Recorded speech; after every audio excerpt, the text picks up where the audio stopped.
Hi there, I'm Dr. Jowdy with the Institute for Restorative Health. Thanks for joining us today as we discuss strengthening your microbiome for digestive health. As always, please read through our disclaimer. The content of this video is for educational purposes only and should not be taken as the advice outside the advice of a health professional or as a diagnosis. So let's dig into a little bit to our biorestorative matrix once again. We're looking at all of the different pieces of the biorestorative matrix and how we address health problems here at the Institute for Restorative Health. And today's focus is going to be on the gut microbiome. As always, please remember that our ideal outcome for any patient and with any health concern is for you to reclaim, restore, and renew your health in mind, body, and spirit. So we will be looking at how we would analyze all those areas in dealing with the gut microbiome. So it's important to understand in strengthening the microbiome what that actually is. And what we know is that our body is an internal mixture of tens of trillions of microbes. Some of them are beneficial and some of them are harmful. When the beneficial ones are depleted, then the opportunity for the harmful ones to grow is more likely, and they were more likely to run wild. This will cause major disruptions in our GI system when those harmful microbes interfere with the absorption and assimilation of our nutrients. So let's look at the things that could damage our microbiome. To get an understanding of what it is, the gut microbiome now in science and in medicine is considered an organ. More than just an environment in the body, it is an actual organ that has specific definitive processes that it helps us with. It plays an important role in health maintenance as well as the recovery from critical illnesses. Organisms within the gut microbiome provide valuable protection against disease. So that's the idea that these beneficial microbes or beneficial bacteria and beneficial organisms will fight off the harmful ones and they will help us. They're an integral part of our immune system and our repair systems.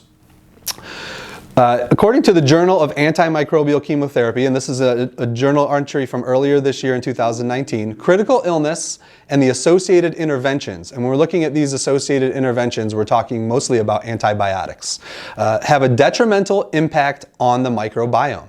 So antibiotics will create damage. They will take out good bacteria as well as the harmful bacteria, thus leaving us, even though it's a life-saving modality and is very important in septic patients. This is not me saying that antibiotics don't have their place. They absolutely do in certain scenarios.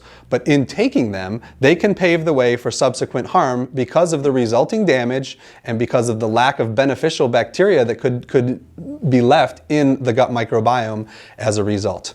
Certainly, long-term antibiotic use is going to continue to deplete more and more and more of the gut microbiome to the point that it can be very challenging to try to re-inoculate or rebuild that gut microbiome. We also look at the environment as to potentially creating some damage to our microbiome. Research from Frontiers in Microbiology shows that there are global comparisons that reveal a decrease in the overall diversity of the gut microbiome throughout the world, and a lot of that is attributed to Western diets and lifestyle practices. First of all, things like cesarean sections. There is an actual process that goes on during the birthing process that allows the baby to be exposed to certain bacteria and certain organisms that will then stimulate reactivity that will help to build their immune system. So in a baby born by cesarean section, you lose that adaptability to this brand new environment that the baby is just born into. So the lack of natural births and the ongoing prevalence of cesarean sections are decreasing the immune capacity from birth. Of course, antibiotic use, which we just spoke to a moment ago, formula feeding of infants. There is beneficial bacteria that is passed from the mother to their baby with breastfeeding. And when you formula feed, it is near impossible to replicate and reproduce that same level of microbial adaptation that is transmitted back and forth. Also, the sanitation of the living environment. Now, certainly if you go to third world countries and it's very unhealthy or unsanitary environments, there are diseases and conditions that can arise as a result of those areas. But the reality is, the more we clean up our world, the more everything becomes 99.9% antibiotic or antibacterial in solutions that we use and in the environments that we clean. We're losing the ability to adapt to our environment in a favorable way. We're going to talk about ways that we can maybe rebuild that adaptability and that immunity that comes from our environment. So overall, from this article, while the gut microbial diversity is decreasing, in response to that, chronic inflammatory diseases such as IBS, inflammatory bowel disease, diabetes, obesity, allergies, asthma, these are on the rise in Western societies. And I would venture to say that as some of the practices that we initiate here in Western society find their way into other cultures and in other areas, these diseases are continuously on the rise in those areas as well. And there's a pretty strong correlation that you can see with the changing of those environments to the introduction of some of these more chronic and degenerative type diseases. And a lot of that has to do with how much damage we're doing to our microbiome within the body. We can also look at dietary changes and the diet's effect on our microbiome. According to the Journal of Translational Medicine, it is now understood that diet plays a significant role in shaping our microbiome. Experiments show that dietary alterations can induce large microbial shifts in as short as 24 hours. So eating the right things can keep our body very balanced, but even one or two things that we might indulge in that could create a little bit of damage to our gut microbiome, we can see massive changes in that within 24 hours. So if you can imagine, if you were to get on weeks or months of dietary changes that might damage that microbiome, boy, that's a big damage there. So it can take a while for us to overcome that. So just as short as one day can make those significant changes in our gut environment. Well, they're also finding, and this is just one piece of research that I looked up in regards to food preservatives and additives. There's not a ton of research out on these things just yet, but I think more and more is coming. But this was a study at the University of Hawaii that showed sulfites in food preservatives actually either killed or inhibited the growth of good bacteria within the colon. So how many other things other than just sulfites in our food, especially in processed foods, could be damaging our internal environment without us really knowing about it? These were amounts within these foods that were well within the FDA ranges and considered safe by their standards. So let's look at some helpful interventions, things that you can do to try to adapt your microbiome. If you're out there and you're thinking, wow, I wonder if I probably have an unhealthy gut microbiome and I need to build it back up, or maybe I have a pretty good healthy microbiome and I want to keep it that way and I want to keep my body from going backwards at all and protect myself. Meal planning is a big piece of that. So when you're looking at different foods and the foods that you're eating, I think it's really important to avoid additives, avoid preservatives, anything that is not natural, that wasn't grown, that couldn't come out of the ground, that could potentially be breaking down those good organisms that exist within our digestive system. Eating real foods, that's another piece of that. Always eat as organic as you possibly can. Now, the questions that come up sometimes with eating organic is, certainly you're avoiding pesticides, you're avoiding preservatives and additives. Are you getting more potentially harmful microbes that might have been in the soil, or something that, let's say, would have been killed off by a pesticide is now coming through in your food? And on one hand, is there a detriment to that? Yes. But on the other hand, now you're creating more diversity. You're creating your body's ability to interact with microbes and organisms from your environment, and you're actually going to build a stronger immune system. Some people, if you're just getting started on this and you've been eating processed foods or you haven't been eating natural or organic foods, it's okay to start slow and just start implementing in a few things at a time and then build upon that. But I think in the long run, the healthier foods that you eat and the more diversity that you have, the healthier you're going to be. So eating diverse diet, that means not just the same meat or chicken or beef over and over again. Create diversity in your plate, whether that's from meal to meal or even just from day to day. Leftovers are great, so eating the same foods a couple days in a row doesn't completely eliminate diversity, but you want to be eating different forms of vegetables, different types of meats, different proteins, different grains, so that your body is constantly bringing new things in and adapting in a different way. Fermented foods are an excellent way to help build and grow that environment as well. We'll talk about this in the next slide a little bit, but the idea of fermented foods falls into the prebiotic category. So the fermentation of certain foods, that creates growth and it promotes colonization of the good bacteria that exists in your colon already. Many believe, and we'll jump right into this next one, with nutritional supplements, if we look at probiotics and prebiotics, the thought is if I take probiotics every day, then I'm putting good bacteria, I'm putting good organisms back into my digestive system. While that is true, there is no guarantee that those organisms are going to A, survive, B, colonize, and then C, thrive beyond that. So the idea of prebiotics are fibers and fermented type foods that will help to grow the bacteria that already exists or the new stuff that you're trying to plant in there. I've told patients this for years. When summer comes around and you want a nice lush green lawn, you're not going to go outside and throw grass seed on your lawn every single day. You might do it twice in an entire year. But what you're going to do after that is cultivate and fertilize and water and help those seeds grow. The probiotics are the seeds, and there are times when you need to implement that, but the prebiotics are those foods that are going to continue to cultivate and allow those seeds to grow. So taking those off and on, or taking those at different times, certainly anything you're going to do as far as nutritional supplements is really helpful to work with an experienced healthcare practitioner to help guide you through the appropriate times to take things and also the appropriate things to take.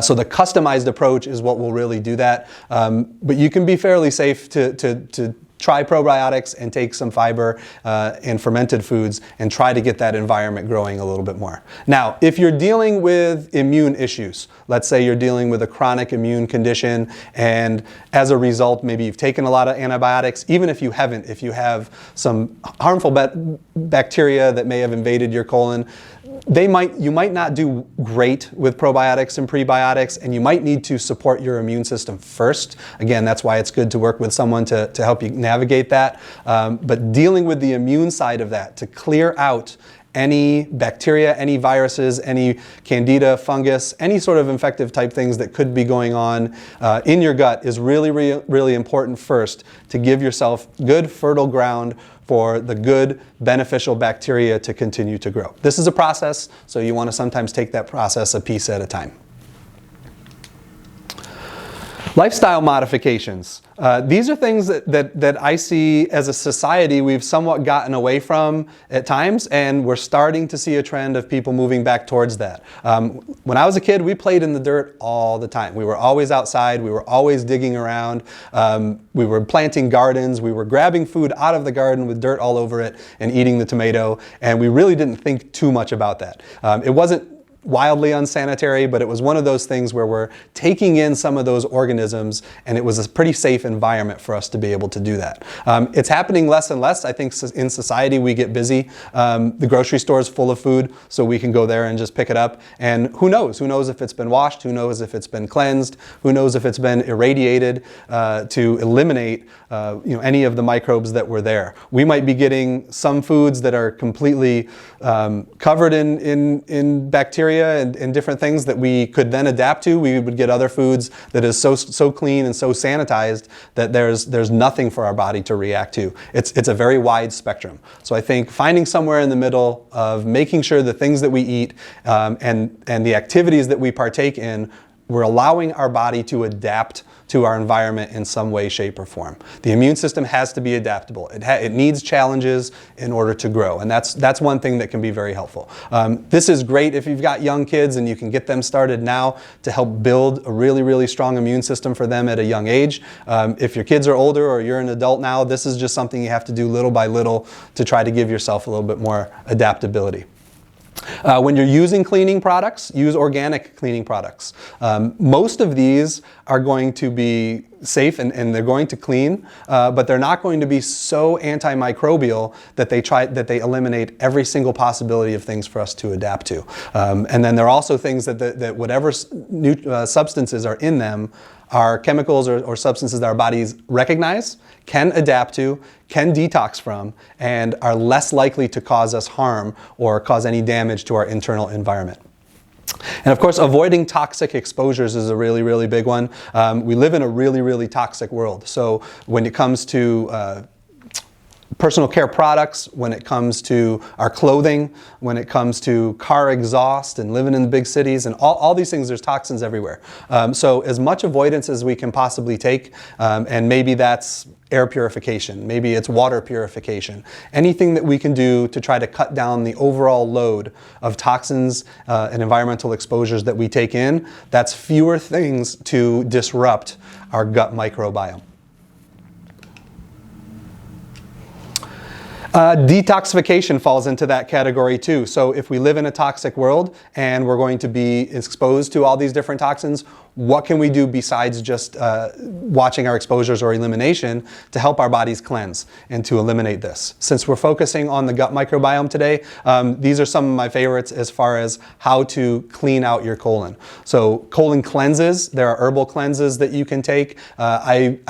I always recommend proceeding with caution with these because it can be a few days of taking some of these herbal supplements before you start to recognize how much they've actually moved out of your colon. And if you start to liberate a lot of toxins and you don't have anyone to help guide you through that, things can go a little too fast and you can feel a bit sick from doing that. Colonics is a great way to go in and do a large amount of cleansing in a very short period of time. Again, working with a professional, with a colon hydrotherapist or someone that can assist you in doing that is the best way to go. So on both of those, you want to have some help and some guidance from a professional on those interventions. Enemas are a great way to slowly but consistently continue to keep emptying toxins and waste and debris out of your colon. Coffee enemas work very, very well. They also bring the liver into the detox process. The liver drains out into the colon, so it's a good way to keep things moving. You could even do as simple things as warm water enemas just to make sure that your bowels stay moving as well.